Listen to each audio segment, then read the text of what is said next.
So here we go again. Ladies and gentlemen, boys and gals, here we go again with the next installment, another saga of the Bella Twin Files. Because no matter what we do or they do, they won't stay away.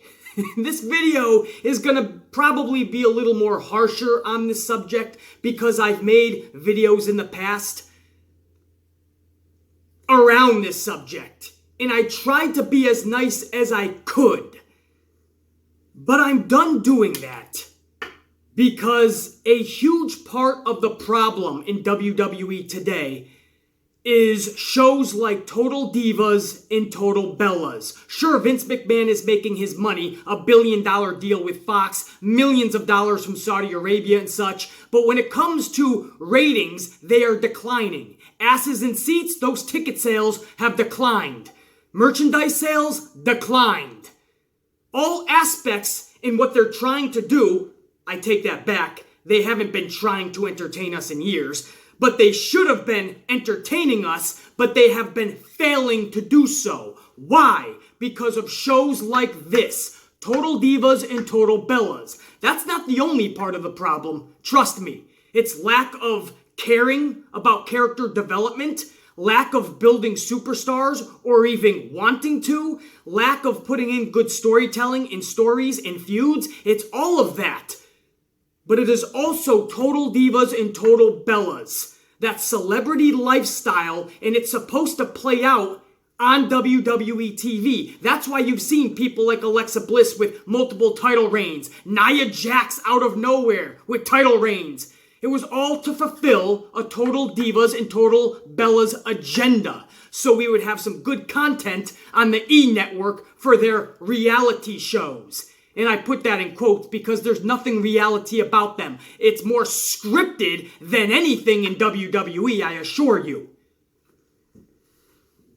It was quickly evident by season 2, but if you got a brain in your dome piece, you know in season 1, this show was going to be horrible for the WWE television product.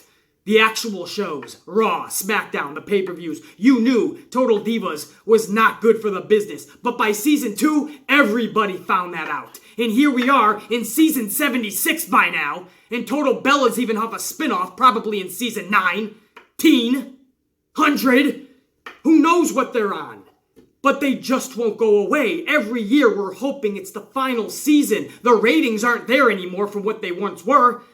But E! Network keeps on hanging on the coattails of WWE, and Vince McMahon keeps catering.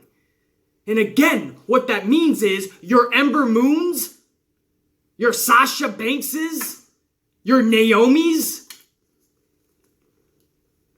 Do you really think they're going to get the spotlight when the Bellas and the Divas need to fulfill their content on their E! Network series? No. That's why Naomi, when she was not injured, and when she comes back most likely, won't even get airtime. That's why Naomi can't get airtime. That's why Asuka, they throw her a title and they forget about her. They put her on the shelf because they have nothing for her. Because the Total Divas and Bellas agenda takes precedent. You know, the Bellas, it became evident, man, that the Bellas were there for themselves. And that's fine, man. You want to use the WWE as a stepping stone. That's fine. You wouldn't be the first ones to do it. You won't be the last. But when they finally got all their fame, Nikki and Brie, they then left WWE for their Hollywood career. They tried the acting world, and they failed miserably. Trust me, I don't take any happiness or joy in their failure in acting. As an entertainer and as an actor in New York City myself, I can tell you, it's not easy. Everybody thinks acting is easy. Oh, we just say some lines. We get in front of a camera, we say some lines. We do some stupid shit, and we're famous. It's not that easy. When you know that people are just not good actors, it screams from across the room. Especially through the camera, and when you fail in the acting world, you fail miserably. The Bellas, unfortunately for them, failed miserably. And what did they do? They came running back to the WWE. They got their fame back. They got all their accolades back. They got all their respect. They got all their little Bella band or Bella army, whatever they call them. They got everybody hooting and hollering for them. And then what'd they do? They hightailed it again. They tried to make other names for themselves everywhere else. Dancing with the Stars. Bellarici, their wine factory or wine fucking distribution bot, whatever the fuck they have. Their Birdie B clothing line. Who knows what other endeavors they're into. And again, that's great. You want to be an entrepreneur. That is awesome. But they keep coming back to the WWE to refresh their social status. Make sure everyone knows they're still relevant whenever they start to become irrelevant in the entrepreneurial world. That's the truth. You can hate the messenger all you want, but I've been studying this for the past several years, since they first left and came back. That's the truth about the Bellas. Whenever their names are out of the spotlight, they come right back. And that's what they did on the second time. And I'm throwing no shade. Nikki Bella had the neck injury, and she came back to wrestle. I give her props. More than a golf clap. Damn good job. That shows spunk. In fact, Nikki Bella came from not being able to wrestle at all to actually wrestling pretty damn decent. Brie Bella used to be pretty damn decent as well. Never really good, but decent. And for the Bellas, that is good. So there's no shade being thrown them in that way. But when you see what they're doing and why they're doing it, it becomes nauseating after a while. And sure enough, they came back again. Evolution, the first ever women's pay-per-view, you want everyone to get a good chunk of the spotlight, and I'm okay with the old-timers coming back if a Beth Phoenix, a Trish Stratus, a Lita wants to come back, if AJ Lee wanted to come back, if the Bellas want to come back, that's cool. But in the main event against Ronda Rousey, and Nikki Bella came back, she soaked it all in, and then she was gone again. And who told you that was what was going to happen from the beginning? The Amplified Man. And did the ticket sales for the Nassau Coliseum, did they go up when Nikki Bella was announced to take on Rousey? The answer is no. I did my research. Did the buys on the network for Evolution increase substantially when Nikki Bella was announced as Ronda Rousey's opponent? The answer is no. I did my research. So what was all this for? It was for nothing more than to build the storyline for Total Divas and Total Bellas. That's all this was. And I have proof. Because last week, they announced, apparently Brie Bella announced this a while back, but that shows how irrelevant they are when they're not under the WWE spotlight. Because nobody even knew Brie Bella officially retired. Or they just didn't care, which I wouldn't have blamed them.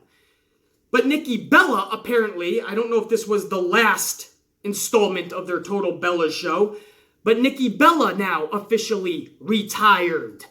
Again, this was all just for the show. If you guys don't see an issue in this, that they, at the expense of the Evolution first ever women's pay-per-view main event, they used that for the Total Bellas agenda. They used that so Nikki Bella could get the entire spotlight more than anybody. Past, present, or future in the female division.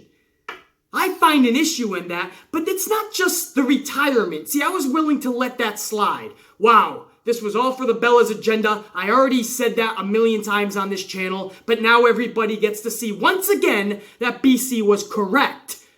But I was going to let it go. I'm not one to come in front of this camera every time I'm right and go, I was right again. No, that's not how I flow. You guys know how I feel on this channel. Every single time I'm right is usually not a good thing. Because it's usually not in a good way. Because every time I'm spitting truth and facts, it's usually exposing something. And I hate that shit. So in a weird way, I actually hate being right. But I was willing to let it slide under the rug until here we have, not even just a few weeks, tops, if even, that Nikki Bella announced that she's retiring, that the Bellas as a unit have announced that they were retiring from the ring.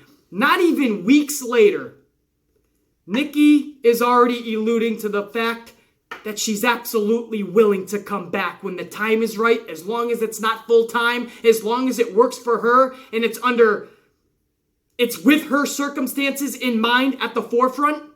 It's under her jurisdiction. Everything has to be to Nikki Bella's approval, basically. And Nikki Bella is open to coming back. Nobody wants you fucking back for any storyline. If you want to come back and say hello at a pay-per-view, like they do at the NXT takeovers, and they just show somebody in the crowd, past, present, or future, a superstar, and you want to wave to everyone, that's cool. Nobody needs you or wants you back to hog the spotlight and so you can get your shine back, get all the spotlight back on you, and then run back to Birdie B and fucking Bella Vici or fucking Total Bellas or whatever you have going on. Stop using the WWE as a vehicle. She went on the Total Bellas, had the whole Evolution storyline, then she goes out afterwards and says, now I'm retired. Now that the episode has already aired, it already made the headlines, here we are a couple weeks later, Nikki realized, oh shit, there goes my WWE career. Maybe I'm not retired. Let me read you the actual story, guys, and I'll elude for another minute. This was the actual article, and TMZ is now exposing the original article. Let me just read this. The headline on this is Nikki Bella is reportedly open to having one more match. Or I'm sorry, no, it doesn't even say one more. We could only be so lucky. Nikki Bella is reportedly open to having more matches in WWE after supposedly retiring from in-ring activity. That was the whole headline. Now here's the article. On the season finale, so it was the season finale, so I was correct. On the season finale of the reality show Total Bellas this past Sunday, Nikki Bella followed in the footsteps of her sister Brie Bella and announced her retirement. Just a few weeks prior, Brie revealed that she wouldn't be stepping into the ring again, as she would be focusing on raising her family with current WWE champion Daniel Bryan. And in scenes filmed back in late 2018, Nikki would also make the decision to step away from the ring in-ring activity following the WWE's European tour in November. While she didn't even wrestle on that tour, she just made a number of appearances. Go figure. That sounds like Nikki. It's on her terms, don't forget. She just made appearances, such as the stature of her name, and stated that the travel was really rough, which was the main factor for her decision. Nikki underwent career-saving neck surgery in the back end of 2015, which put her out of action for 10 months, returning at SummerSlam 2016 and stayed until WrestleMania 33, which would be her last full-time stint with the company. A brief run in 2018 culminated in both Nikki and Brie turning heel by attacking Ronda Rousey, with Nikki being defeated by the UFC Hall of Famer at the first ever all-women's WWE pay-per-view Evolution. With Nikki now confirming she's fully retired, you'd think she would be leaving the WWE behind, right? Well, according to sources close to Nikki per TMZ, the longest reigning Divas champion in history, go figure, they gave that to Nikki Bella. We all, on every WWE fan's account, AJ Lee, we apologize for that decision by Vince McMahon. The longest reigning Divas champ, that's right, Divas champion, think about that, in history is actually very open to wrestling again. So she just retired, and now she's already, now that the spotlight's gone, the headlines are gone from that episode, now she's very open to returning to WWE. It was more the full-time aspect of the role that she seems to have retired from. Oh, so now we're nitpicking what we actually meant. We didn't say that in the episode, but now I want to clarify because I want to come back. And the same source indicated to TMZ that she still loves professional wrestling and would make cameos in the future if the time is right. If she's got the time from all her endeavors, she'll come back and she'll steal someone else's spotlight. Great! Can't wait, Nikki! She will still be involved with the company due to the success of Total Bellas. Oh, yay, we can all be so fucking grateful. Thank you. Thank goodness Total Bellas was a success at first, because now we get Nikki Bella forever! And she will still remain a WWE ambassador. Again, we're all saved as pro wrestling fans. Thank goodness Nikki Bella will be our ambassador. But she will probably further her name in the celebrity world in the process. Gee, you think? That's right there in the article. This is probably some schmuck that doesn't even know professional wrestling. But guess what? Even they understand what's happening. She'll remain a WWE ambassador. She'll make cameos. But will probably further her name in the celebrity world in the process, having already appeared on Dancing with the Stars in 2017, and of course Total Bellas. The good news for I love this part. The good news for WWE fans of Nikki is that it may not be the end after all. But if she does return, it'll be on her terms only. That's how the article actually ends. So somebody that knows Nikki Bella very closely translated this to TMZ. And she's willing to come back for matches, not just a match, and on her terms only. Well, gee, come on back, hold WWE hostage, and we'll give you the world, as long as it's gonna be filmed for a Total Bellas episode. Then we'll give you anything you want. You want to beat Ronda next time? You want her championship? You want to beat Ronda and Becky Lynch in the same night? And Charlotte? Have both titles? You want to beat Brock Lesnar for his title? Well, fuck it! As long as it's on Total Bellas, you got yourself a deal, Nikki. Absolute fucking trash. You're damn right I'm harsher on this subject now. Every other video I talk about this, I talk about how Nikki Bella is a true warrior. She came back from that surgery and she actually wrestled again and she got better. She learned her craft more, which not a lot of people do. That still didn't mean she was in meaningful matches. Just didn't. Ever.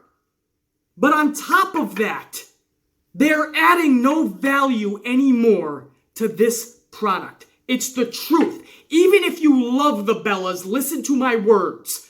They are adding zero to the company. Nothing. At least by coming on WWE television and inserting themselves in storylines, you know I'm right. There is no more for them to do.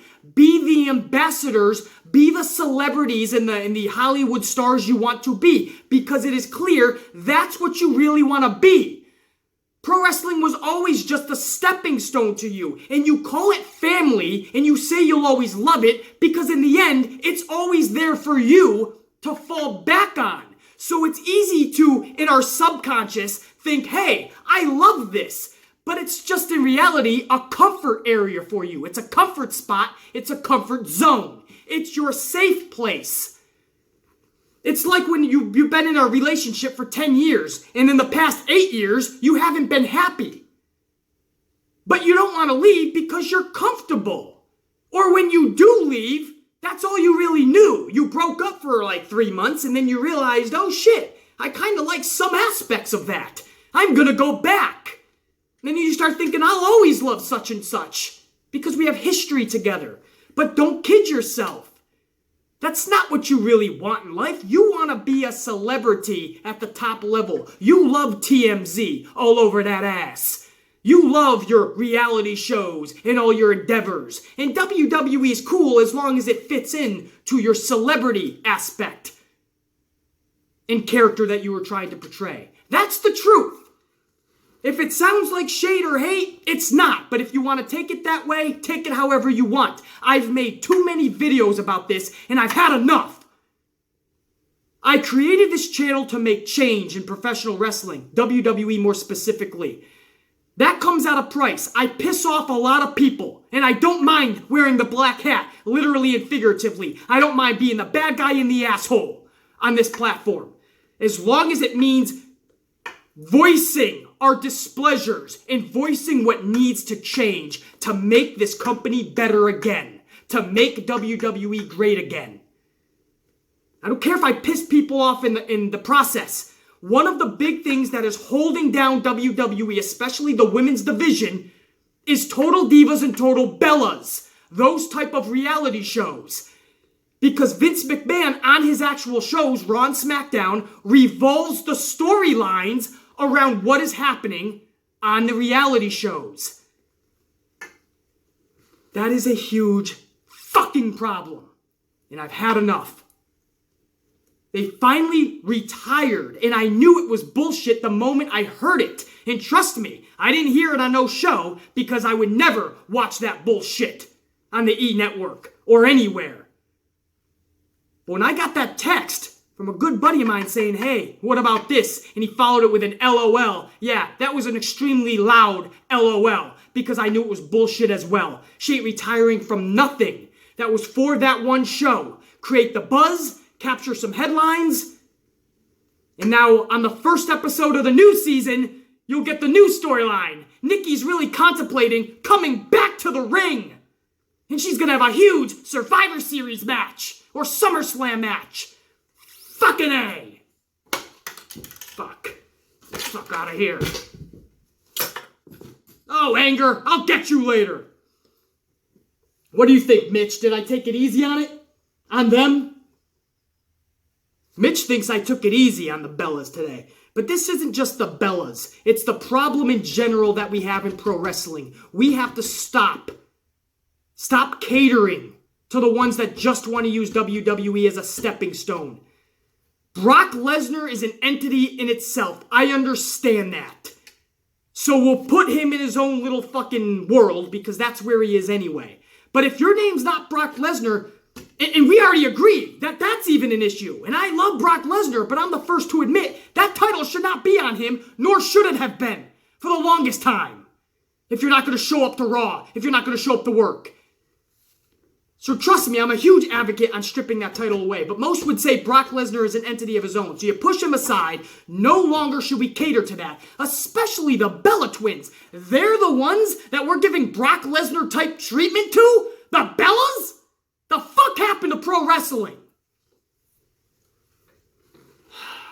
Anyway, we're upon WrestleMania week, guys. Hopefully it's going great for you. As you can see, I'm starting off great, amplified. If you haven't checked out the podcast this week, check it out. Already several thousands of people have already checked out the podcast. It's episode number 12. We go over Fox versus USA. That's right, the battle is on between networks, and Vince is going to have to make a decision. TV PG or TV 14. We're also going to talk much more in depth about Charlotte Flair and Asuka, the screw job from this past Tuesday SmackDown. You guys are really enjoying that podcast. It's probably one of my best received podcasts that I've ever filmed, and I was actually being very, very straight up in that podcast, as I always am, but man, I was firing on all cylinders. It's good to see you guys really loved it. If you didn't check it out, check out the podcast. It's on the channel. I'll try to put it up in one of these corners actually at the end of this video, so check it out. For now, the Amplified Man, he's going out and getting another coffee, because clearly I need another coffee. Some would say that's all you need, BC, but no, truthfully, that is what I need. So the Amplified Man saying, for now, check you. I'll see you guys for so many videos next week, man. It's WrestleMania week. The fun is starting now. Say bye, Mitch. Yeah, check you later.